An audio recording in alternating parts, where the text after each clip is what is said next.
Morning all of you. आज का topic है हमारा, कल हमने मूवमेंट्स की बात की थी, अब हम बात करेंगे substitute goods and complementary goods की। देखिए सब्स्टिट्यूट गुड्स क्या होते हैं। सबसे पहले सब्स्टिट्यूट गुड्स आपको मैंने अच्छे से एक्सप्लेन किया हुआ है पहले से ही, जो एक दूसरे की जगह ले ले, है ना। तो substitute goods are those goods which can be used in place of one another for satisfaction of a particular wants like tea or coffee, है ना। तो सब्स्टिट्यूट गुड्स के साथ जो होता है वो कुछ इस तरह का डायग्राम आपकी जो स्क्रीन है उस पर शेयर कर रही हूँ मैं। ये कुछ इस तरह का ओ वाई एक्सेस पे आप प्राइस को दिखाएंगे, ठीक है, और ओ वाई एक्सेस पर आप डिमांड फॉर टी, मतलब एक कॉफ़ी है और एक टी है, क्योंकि आप टी के दाम बढ़े जाएंगे तो आप कॉफ़ी पीना शुरू कर देंगे, कॉफ़ी के दाम बढ़ जाएंगे तो आप टी पीना शुरू कर देंगे, है ना। तो यहाँ आपको दोनों की डिमांड्स के बारे में बताना है। तो आपका डिमांड कर्व कुछ इस तरह का बनेगा जो आपके बीच में दिखा रहे हैं ना, जो ऊपर की तरफ है ना। डिमांड कर्व जो होगा वो ऊपर की तरफ जाता हुआ आपका नज़र आएगा। तो demand for a given commodity varies directly with the price of a substitute goods. जैसे समझ लीजिए एग्जाम्पल के तौर पर, if price of a substitute goods, say coffee, increase, then demand for given commodity, say tea, will rise. अब क्या हुआ है, देखिए यहाँ इस आपका जब कॉफ़ी का प्राइस था पी कम था तो आप टी का डिमांड कम कर रहे थे, है ना। लेकिन जैसे ही आपका कॉफ़ी का दाम बढ़कर पी से P1 हो गया, आपने टी का डिमांड करना ज़्यादा शुरू कर दिया। आपने उसके दाम बढ़ने के साथ साथ टी को ज़्यादा पीना शुरू कर दिया। इसका मतलब क्या है, वही कि एक चीज़ के दाम बढ़ जाते हैं तो हम दूसरी चीज़ को सब्स्टिट्यूशन के रूप में काम में लेना शुरू कर देंगे, दूसरी चीज़ को हम डिमांड करना ज़्यादा कर देंगे। अब है आपका कॉम्प्लीमेंट्री गुड्स। कॉम्प्लीमेंट्री गुड्स वो होते हैं जो एक दूसरे को पूरा करते हैं। जैसे कार और पेट्रोल है ना, शुगर और टी है ना, तो उसके बिना वो बन नहीं सकती। तो वो एक की डिमांड, अगर एक का दाम बढ़ेगा तो दूसरे की डिमांड ऑटोमेटिकली कम हो जाएगी। देखिए आपकी स्क्रीन के हैं, जब हमारे दाम, इस पे हम बता रहे हैं आपको शुगर, ओ वाई एक्सेस पर शुगर है और ओ एक्स एक्सेस पर टी है। देखिए जब आपके दाम कम थे, शुगर के दाम कम थे तो आप चाय ज़्यादा पी रहे थे, लेकिन जैसे ही आपके शक्कर के दाम बढ़ गए हैं आपने चाय पीना कम कर दिया, है ना। तो उसकी प्राइस बढ़ेगी तो इसकी डिमांड भी घटेगी, है ना। तो ये एक दूसरे को पूरा करते हैं, इसीलिए इसकी प्राइस बढ़ने के साथ साथ आप इसका अगर उपयोग कम करेंगे तो ऑटोमेटिकली आप चाय बनाना भी कम कर देंगे। उसके बाद हम बात करेंगे आपके क्रॉस डिमांड की। क्रॉस डिमांड क्या होती है? Cross demand refers to a relationship between the demand of a given commodity and the price of related commodity, है ना। तो अदर थिंग्स रिमेनिंग सेम। तो cross demand indicates how much quantity of a given commodity will be demanded at the different price a related commodity. It can be expressed dx is equals to py। भाई एक commodity का दूसरी commodity पर क्या effect आ रहा है। तो यहाँ dx का मतलब है demand for the given commodity, वही f का मतलब फंक्शनल रिलेशनशिप होता है, और py का मतलब होता है price of the related commodity. या हम उसको कहेंगे सब्स्टिट्यूट या कॉम्प्लीमेंट्री गुड्स, ओके। तो दोनों को मिलाकर हमारी क्रॉस डिमांड बनती है। अब ये क्रॉस डिमांड पॉजिटिव भी हो सकती है और नेगेटिव भी हो सकती है।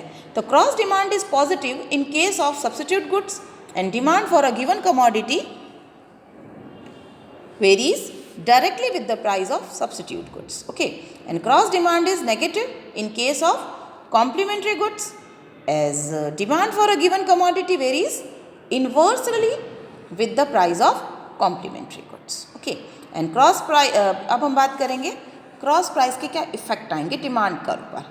तो cross price effect refers the effect on the demand for a given commodity due to a change in the price of a related commodity, okay। तो इसका डायग्राम कुछ इस तरीके का आपका बनेगा, ओके।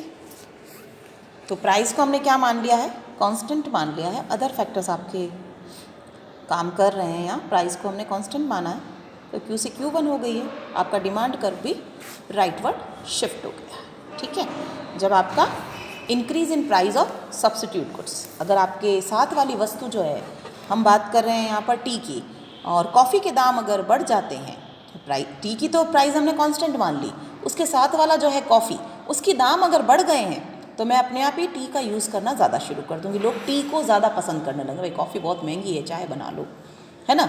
हम जो मेहमान आएंगे उनको भी यार कॉफ़ी बहुत महंगी है यार, चाय बना कर पिलाओ ना, है ना, नुकसान क्यों करना, वैसी वाली बात हो जाती है। तो जैसे ही मेरी कॉफ़ी के दाम बढ़ जाते हैं, मैं टी को यूज़ करना ज़्यादा शुरू कर दूँगी। ओके ना, अगर मेरी कॉफ़ी के दाम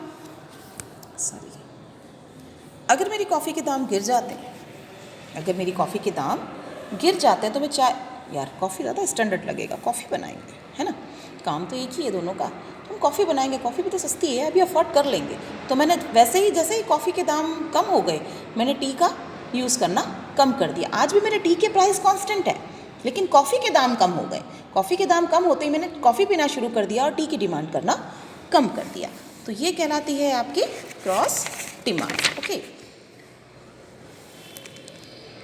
अब हम बात करेंगे, ये तो हो गए सब्स्टिट्यूट गुड्स की बात, अब हम बात करेंगे कॉम्प्लीमेंट्री गुड्स की, क्योंकि आपके क्रॉस डिमांड में तो दोनों शामिल है ना। अब इन दोनों का तो पॉजिटिव ही चलेगा। ये है आपके टी, ये देखिए price of tea and demand of tea, है ना। तो demand curve is given commodity shift leftward due to increase in price of complementary goods, है ना। इसके साथ वाला कोई चीज़ है, जैसे सॉरी, इसके साथ वाली जो चीज़ है वो, यहाँ तो टी की हम बात कर रहे हैं, प्राइस आज भी कांस्टेंट है, टी की तो वही प्राइस है। अब इसके साथ में जो शुगर या कुछ भी मान लो, शुगर मान लो, मिल्क मान लो, उसके दाम बढ़ गए हैं, तो मैंने चाय की डिमांड करना कम कर दिया है, क्योंकि मेरे साथ वाला जो मुझे पूरा करता है शुगर, उसका प्राइस बढ़ गया है, तो मैंने डिमांड को कम कर दिया है। जस्ट इसका उल्टा, शुगर के दाम कम हो गए, मैंने चाय पीनी ज़्यादा शुरू कर दी है। तो ये हुआ आपका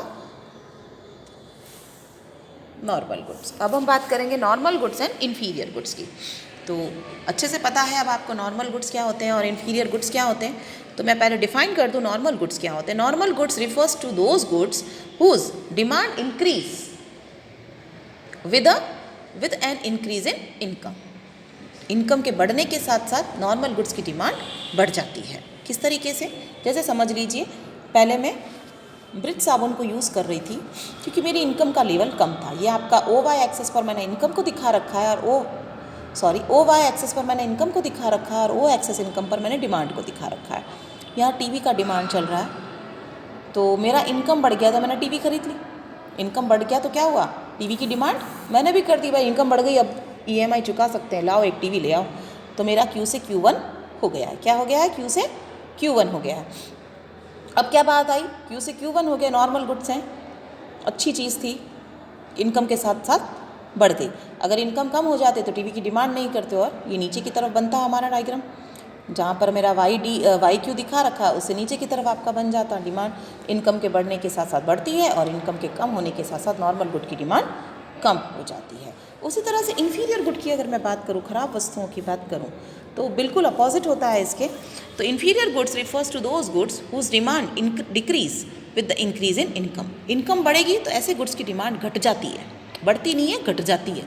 देखिए, पहले मेरी इनकम Y थी, मतलब कम थी, तो मैं से इन्फीरियर ख़राब वस्तुओं की डिमांड ज़्यादा कर रही थी। लेकिन जैसे ही मेरा इनकम Y से Y1 हो जाता है, मैं इन्फीरियर गुड्स की डिमांड Q से Q1 मतलब कम करना शुरू कर दूंगी। तो इन्फीरियर गुड्स की डिमांड इनकम के बढ़ने के साथ कम होती है, और नॉर्मल गुड्स की बढ़ जाती है। इनकम का बहुत अच्छा इफेक्ट पड़ता है अब इस पर। अब हम बात करेंगे effect on demand curve with change in income. Income के चेंज होने का आपके डिमांड कर्व पर क्या असर पड़ता है। तो आपका प्राइस लेवल मैंने यहाँ कांस्टेंट माना है, लेकिन इनकम बढ़ी तो क्या होगा, अदर फैक्टर्स है ना। तो इनकम के बढ़ने के साथ साथ आपका जो डिमांड कर्व है वो ऊपर की तरफ राइटवर्ड शिफ्ट हो जाएगा, और इनकम के कम होने के साथ साथ आपका जो डिमांड कर्व है वो लेफ्टवर्ड शिफ्ट हो जाएगा।